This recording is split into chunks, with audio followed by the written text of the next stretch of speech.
स्वामी जी, अभी आपने एक बात कही जी कि इसको जितना बांटोगे उतना ही बढ़ेगा जी। तो स्वामी जी तो समझाओ थोड़ा, अगर कोई सामने वाला नहीं देने को नहीं तैयार, बांट कैसे जीते? देने को या लेने को? लेने को जी, लेने को। हाँ तो ठीक है।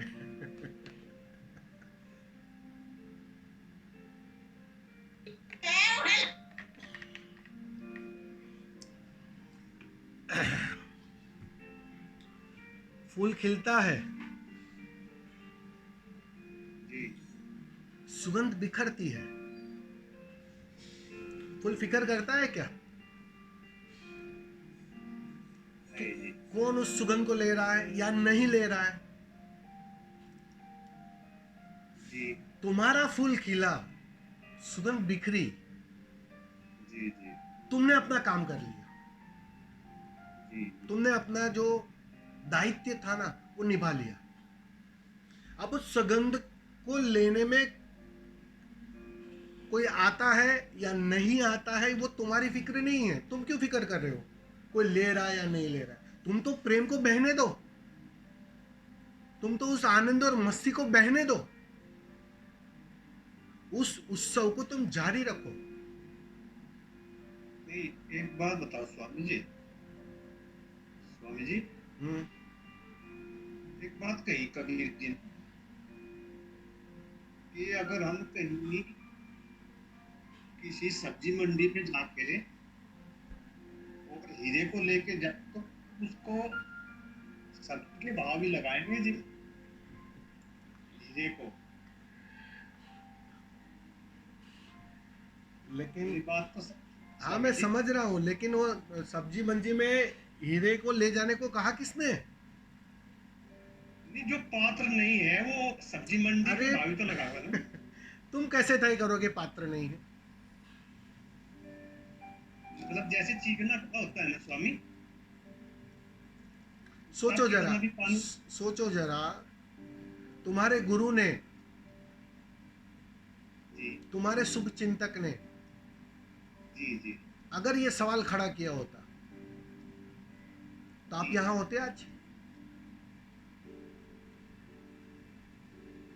नहीं, कुछ जिज्ञासु भी तो होना चाहिए जी, जिज्ञासु। तुम उसकी फिक्र ही छोड़ दो, वो तुम्हारी जी चिंता नहीं है। मैं वही कहना चाह रहा हूं, वो तो उसके अनुभव का परिणाम होगा। जिज्ञासा आती कहां से है?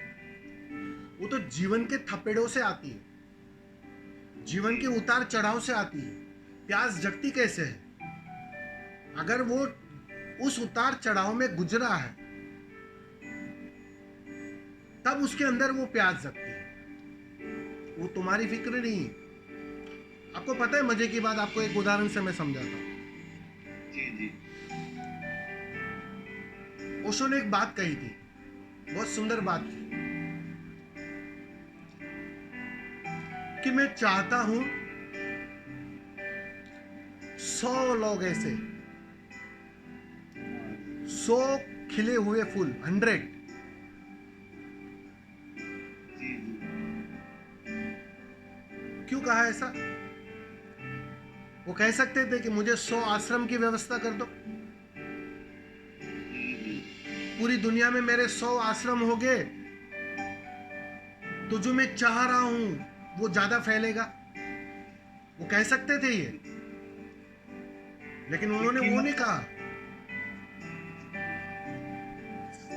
समझ में आ रहा है मैं क्या बोल रहा हूं? नहीं, सही कह रहे हैं आप बिल्कुल। कि उन्होंने वो नहीं कहा कि भाई तुम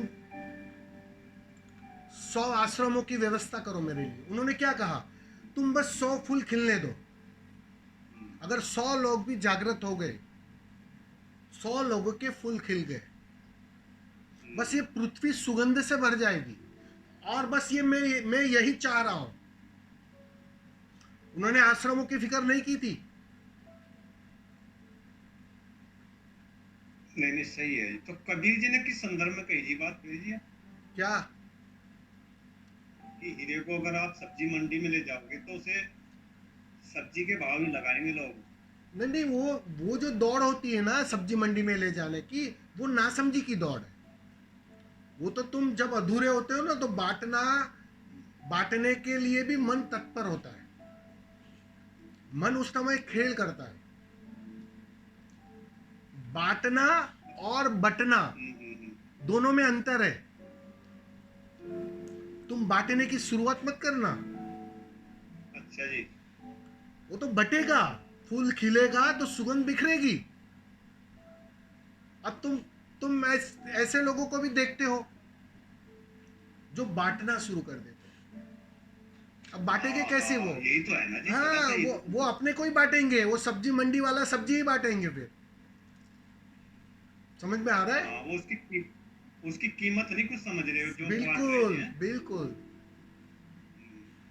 तो उस संदर्भ में वो, लेकिन पर्पस इतना ही है कि तुम बस उस अनुभूति को उपलब्ध हो जाओ। तुम अपने फूल को खिल जाने दो। बस यही सबसे बड़ी साधना है। यही सबसे बड़ा गुरु के लिए उपहार है। अब सोचो जरा, उन 100 लोगों में अगर आप भी शामिल हो जाओ तो आपने गुरु को जो चाहा वो दिया कि नहीं दिया? दिया जी। इससे बड़ा उपहार क्या हो सकता है? तुम कितने ही आश्रम बना लो, गुरु कहेगा ठीक है, ठीक है, उसमें खेल चलता रहेगा, चलने दो। लेकिन तुम जाग गए तो गुरु भी धन्यवाद से भर जाएगा। गुरु भी कहेगा वाह, जो मुझे चाहिए था वो तुमने दिया। तो मूल्यवान तो वो है। मैं देखता हूं यहां लोगों को, लोग ये सब चीजों में अटके हुए हैं। लोगों को फिक्र क्या है कि हम ये बचा ले, आश्रम बचा ले, समाधि स्थल बचा ले, वो बचा ले। अगर वो बचाना होता तो गुरु जब थे, यहां मौजूद थे, तो वो अमेरिका का जो आश्रम है वो विध्वंस में नहीं जाता था। आप समझ रहे हो?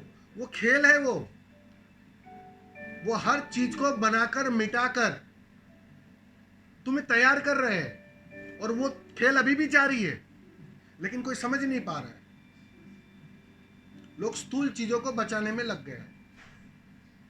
और गुरु ने जो कहा था कि भाई 100 लोग, बस उस 100 की तो कोई फिक्र ही नहीं करता। 100 की नहीं करता जी कोई, सही कहा। बस वो 100 अगर हो गए तो बात बन गई। आश्रम क्या, स्वयं ओशो बच जाएंगे। वो मूल्यवान है या आश्रम मूल्यवान है, या चीजें मूल्यवान है, या परंपरा मूल्यवान है? स्वामी जी, जो आपने बात ये कह दी बांटने वाली, तो इसका मतलब तो होगा ना स्वामी जी की जब तक हम शून्य नहीं होंगे, पूर्ण नहीं होंगे, तब तक हम बांटने में भी समर्थ नहीं होंगे। ये क्या होता है? कैसे हो सकते हो? सोचो जरा, कैसे हो सकते हो? बिल्कुल, जब तक तुम्हारा अनुभव अपना पूरा ना होगा, तुम पूरा दे कैसे सकते हो, बांट कैसे सकते हो? तुम तो अपने को ही बांटोगे ना, मन को ही बांटोगे ना, अपनी बुद्धिमत्ता बांटोगे। हम अधूरे हैं ना अभी, और बांटने की प्रयास कर रहे हैं। वही मैं कह रहा हूँ। तुम अपनी नासमझियों को ही बांटोगे। मैंने कहा ना, बांटना नहीं है, बटेगा। इस बात को, इस शब्द में थोड़ा गौर करो। बांटने में तो तुम आ जाओगे बीच में, और जब बटेगा, हाँ बटेगा तो उसकी मर्जी से बटेगा, उसके हिसाब से बटेगा। तुम्हें तो बस एक ही शर्त पूरी करनी है कि तुम ठीक से बांसुरी हो जाओ। तुम सुरों की चिंता मत करो, सुर तो वो छेड़ेगा, उसको छेड़ने दो। तुम्हारी तकलीफ कहाँ है पता है? तुम्हारी तकलीफ कहाँ है? तुम उसे भी सलाह दे रहे हो कि भाई ऐसा नहीं, ऐसे सुर छेड़।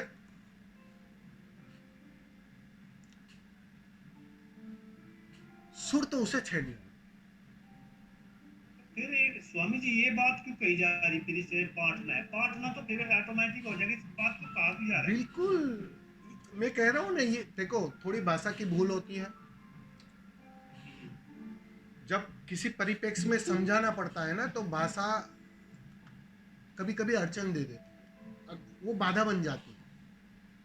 ये सारे शास्त्र उसी भाषा से निकले हैं। और तुम देखना गुरु को कहना पड़ता है सारे शास्त्रों को किनारे रख लेना, छोड़ देना। क्यों कहा? हाँ, आज तक तो उसी शास्त्रों ने यहां तक ले आए, लेकिन उन्हें पता है कि अब ये शब्द, ये सारे शब्द अब बाधा बनेंगे, वो नई नासमझी खड़ा करेंगे, अर्थ का अनर्थ हो जाए। अर्थ का अनर्थ हो जाए। इसलिए बचना। तो वो और सारी चीजें तुम्हें बाधा बन जाती है। इस स्वामी जी, एक प्रणाम। ये मैं एक